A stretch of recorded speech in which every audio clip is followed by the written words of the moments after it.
Muitos dos que convivem com a violência dia após dia assumem que ela é parte intrínseca da condição humana, mas isso não é verdade.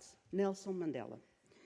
Quero começar a minha intervenção por agradecer ao Sr. Presidente da Comissão de Assuntos Constitucionais, Direitos, Liberdades e Garantias, Sr. Deputado Luís Marques Guedes, pelo apoio que nos tem dado na concretização deste ciclo de conferências, às senhoras e senhores deputados presentes nesta sessão e por via online, aos senhores e senhoras oradores que nos acompanham de forma presencial e também por via online. É com muita satisfação que dou início ao terceiro debate do ciclo de conferências centrado na temática do impacto Covid-19 e as desigualdades que a Subcomissão para a Igualdade e Não Discriminação da Comissão dos Assuntos Constitucionais, Direitos, Liberdades e Garantias deliberou realizar. O tema do debate de hoje é as violências contra as mulheres e a violência doméstica. E em meu nome e em nome da Subcomissão de Igualdade e Não Discriminação, agradecemos aos oradores que disseram presente e que connosco querem refletir sobre este importante tema. Senhoras e senhores deputados, minhas senhoras e meus senhores, a violência contra as mulheres, e em especial a violência doméstica, é uma das mais cobardes e repugnantes formas de violação dos direitos humanos. Em Portugal e no mundo, todos os dias, inúmeras mulheres e raparigas são vítimas de algum tipo de violência. Muitas vezes estão privadas dos seus direitos e não conseguem aceder ao apoio de que necessitam para ultrapassar o impacto que a violência teve nas suas vidas. Este é um problema que atinge mulheres globalmente há demasiadamente tempo. Segundo as Nações Unidas, 1 em cada 3 mulheres, 736 milhões em todo o mundo, foram vítimas de violência sexual ou física ao longo da sua vida. Esta realidade assola todos os países, sem exceção. Assume diversas formas e manifesta-se em qualquer lugar. Em Portugal, as participações de crime de violência doméstica têm vindo a crescer nos últimos anos. E apesar de ter diminuído em termos estatísticos, em 2020, o crime de violência doméstica contra cônjuge ou análogo continua a ser a tipologia criminal mais participada no nosso país. 24.793 participações em 2019, 23.439 participações em 2020. No último ano, ocorreram 32 mortes em contexto de violência doméstica. Destas, 27 foram mulheres. Um flagelo que persiste e resiste. No contexto de um ano marcado pela pandemia, a violência exercida contra as mulheres assume contornos ainda mais preocupantes. Nos últimos meses, o confinamento implementado pelos governos para conter a propagação do vírus trancou muitas mulheres em casa com o seu próprio agressor. E se aparentemente os dados oficiais revelam uma ligeira descida nas participações deste crime às forças de segurança no último ano, em que considerar as chamadas cifras negras a taxa de crime não participado, ou seja, as situações de violência doméstica que, por causa da pandemia e da situação de confinamento, não originaram queixas às autoridades. Há vítimas a serem silenciadas. O direito à segurança é uma vida, e uma vida sem ameaças à existência é negado a muitas mulheres, crianças e idosos. É sabido que desde que o surto pandémico teve início, e com as medidas de quarentena que foram impostas, como a forma mais eficaz no combate ao novo coronavírus, muitos países registaram um expressivo aumento do número de queixas por violência doméstica. Em França, por exemplo, após as 2 primeiras semanas de quarentena, o Ministro do Interior reportou um aumento de mais de 30% de queixas de violência doméstica.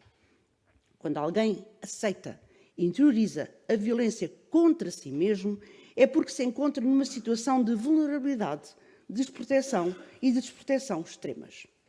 Relatos semelhantes de aumento deste fenómeno chegaram-nos também de Espanha, Chipre, Itália e outros países.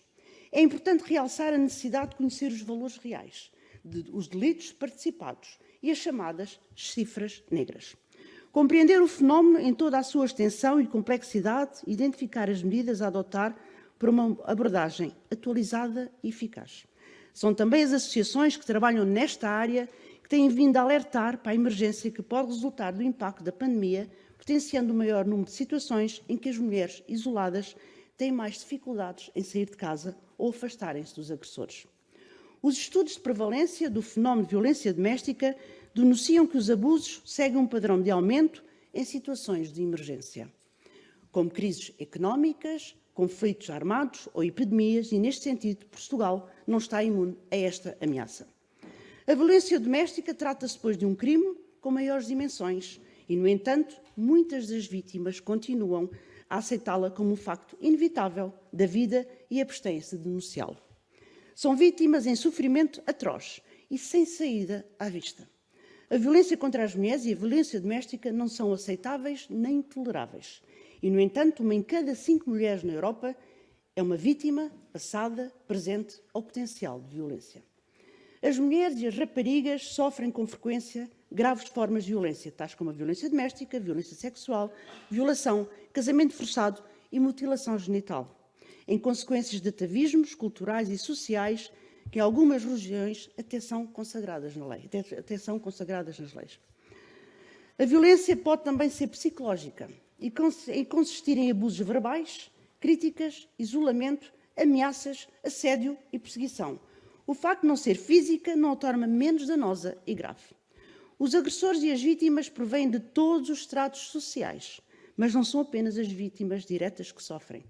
As crianças que testemunham atos de violência, também elas são vítimas, que ficam com sequelas para toda a sua vida.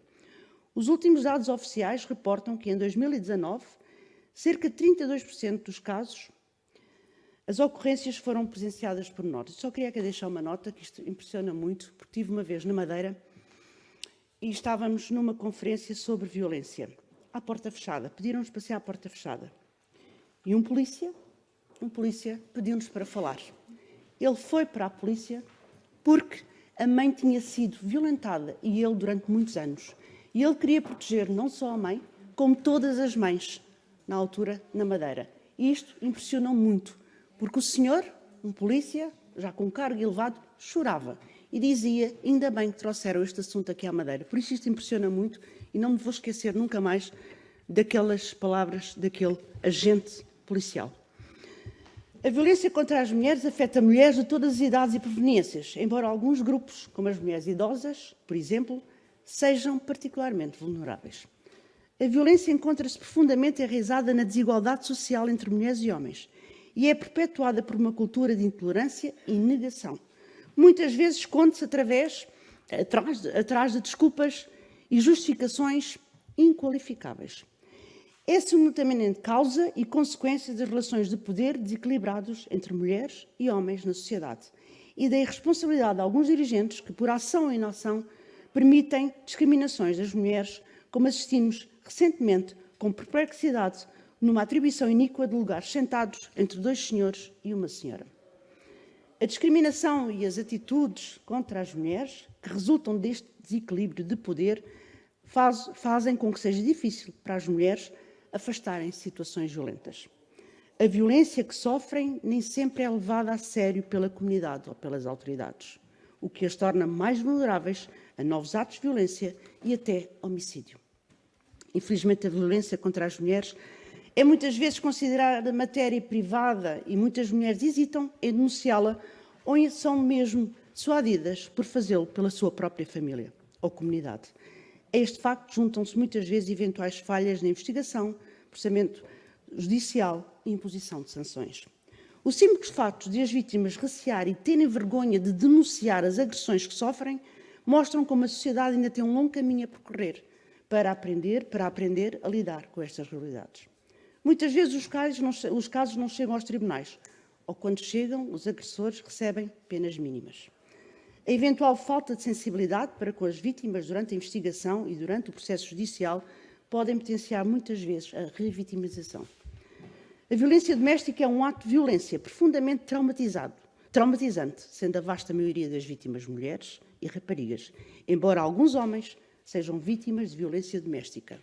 A frequência e a gravidade dessa violência é muito menor do que para com as mulheres, cerca de 80%, e na maioria dos casos os perpetradores são homens. A investigação nesta área da violência doméstica tem demonstrado em inúmeros estudos que existe uma relação entre o abuso físico a crianças e a violência doméstica contra as mulheres.